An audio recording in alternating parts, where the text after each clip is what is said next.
coming up. So this has just the opposite. So just push down on my shoulder. So now that's working, and this is not. So one part does this, the other part does that. Same muscle, but all working maximally together.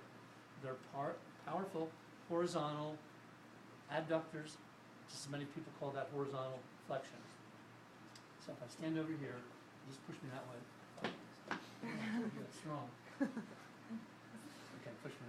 So now they're both working together maximally. Okay?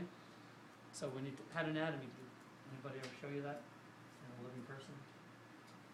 Isn't it much clearer now when you see it? I don't see how you can teach anatomy if you don't bring somebody up to the front of the room and tell them to take the clothes off. Right? Okay, so that's pectoralis major.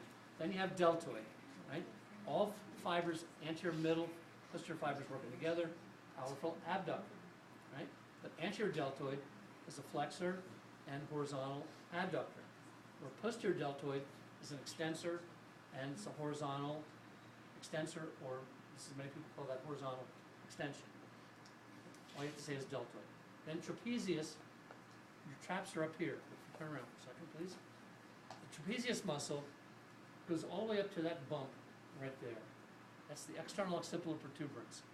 Comes all the way down to T12. So is that a big distance for an origin of a muscle?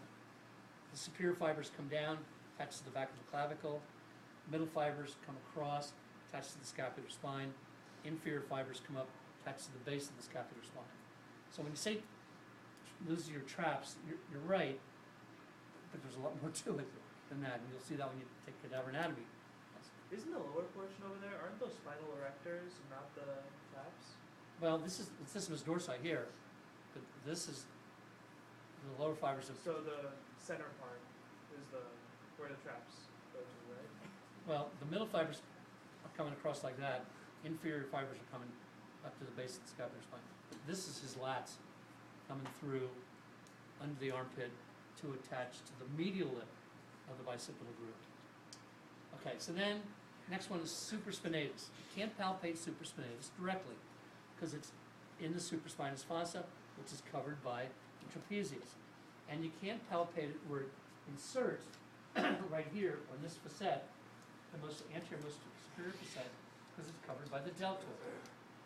But if I look at it, feel the scapular spine, and I know above that is supraspinous fossa, that's where the supraspinatus is, and I track it out, when I go over the edge of the acromion, right here, because supraspinatus comes under the acromion, right? It doesn't go over the top, it comes under to get to there. If I feel in here, can you feel that I'm tendon?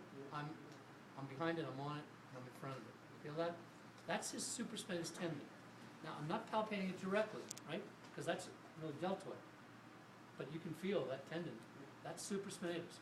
So on the lab exam, if the card you do say, it says strain of supraspinatus, sore there, and then you do the manual muscle test.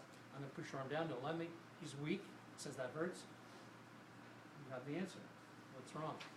So then you have infraspinatus, scapular spine. This is the infraspinatus muscle. Teres minor is origin, is the upper 2/3 of the axillary board of the scapula. Teres major, which isn't on your list, attaches at the inferior angle.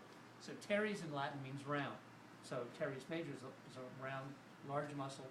Teres minor is a small, round muscle. So put your arm on the shoulder and push down. That's teres major, right there. Above it, right in there, that's teres minor, coming over to attach to the most inferior posterior facet. Infraspinatus attaches to the middle facet. Then you have triceps in the back, biceps in the front, and then the ligaments. Sternoclavicular joint ligament is right here. So if he has an SC sprain, when you say I'm going to palpate the sternoclavicular ligament, you palpate there and he says, ouch, I have a pretty good idea what's wrong. Next is the acromioclavicular ligament, right there. If you have an AC sprain, the second ligament that supports this joint is the coracoclavicular, which runs from the coracoid process to the undersurface of the clavicle. So although it's over here, it's actually supporting that joint right there. So you find the clavicle, find the coracoid right in there. If that's painful, I'm thinking AC sprain. In a more severe AC sprain, you get both the AC and the coracocolvictor.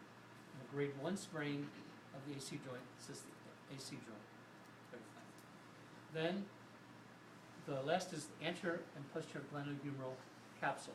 So I'm going to palpate the anterior capsule. If he says ouch, I'm thinking he's injured his anterior capsule.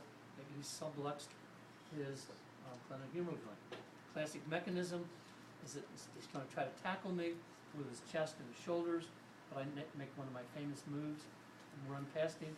But he reaches out to grab me as I go flying by, and I just yank his shoulder out the front, and he subluxed, or dislocates. Palpate the posterior capsule in the back. I'm thinking posterior subluxation. Classic mechanism in the old days was a football player carrying the football in his arm, and he falls on his elbow. Bang. The force drives the humerus up. Now, the rules in football, offensive linemen can block with their arms out in front, like that. But if you can't get them out beyond the shoulder.